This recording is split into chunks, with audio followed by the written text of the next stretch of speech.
Welcome to Aceworld, digging into Ace Frehley's demo past. In this installment, Insane, co-written by Ace with Gene Moore. Ultimately, the song became the lead-off single from Frehley's Comet's second album in 1988. The dating of this song's genesis is a bit fluid, but is probably rooted in an ideas tape Ace had compiled in 1986.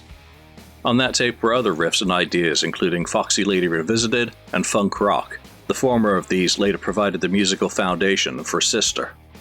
Gene was a guitarist in the group Second Sense who played the New York scene around Tarrytown, Ace's Westchester County stomping grounds. It seems that that band had petered out by early 1987, with Gene playing in a country rock band named Restless. They'd have a minor hit in the area with Go Giants Go. Gene was introduced to Ace by a producer at a recording session, and Ace liked his guitar playing, inviting him to jam. One might immediately wonder if the interaction occurred around the time Ace was seeking a potential replacement for Richie Scarlett in the Comet. When he invited Gene over to his house, Ace played him a tape of ideas and suggested that the two write together. Ace explained to the Cleveland scene in 1990, "He gave me a tape of his band and I was impressed with it. I ended up giving him a song idea I had on tape, and he came up with most of the lyrics for it." Ace certainly had a tape of Second Sense's demos in his possession. Whether this was used to pitch songs to Ace or try and help Second Sense's career or both is unknown. Whatever the case, what was labeled as the quick lick riff immediately grabbed Gene's attention, and he took it home and started working on it. Gene took the music and found a melody for the vocal, and quickly developed Ace's idea into a fully fledged piece. He retained much of Ace's original demo arrangement. He brought in Second Sense drummer Doug Brown to program the DMX drum machine to send Ace back a fully fleshed out demo, illustrating the idea's transformation.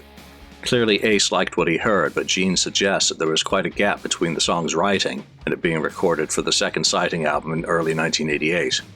Whatever the case, the song had the sort of hard rock credibility critical for the album, particularly at a time when Ace was distracted from the work at hand.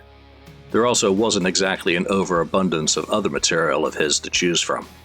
The Comet further transformed the arrangement and music when recording it, but Gene's lyrics were fully retained with only minor adjustments.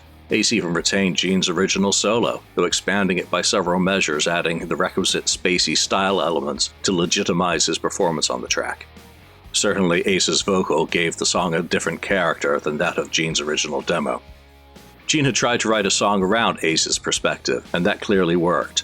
Ace told Kiss Classics fanzine, "The lyrics are a little indicative of my personality," without giving too much away about the genesis of the song. Todd also told Metal Hammer magazine, "That's Ace's signature tune. It's a comical look at Ace, and it's inspired by Ace himself. It's got Ace's fans in mind. They relate well to songs like this.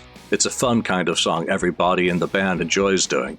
It sort of says that he's a walking disaster, but he comes out okay in the end."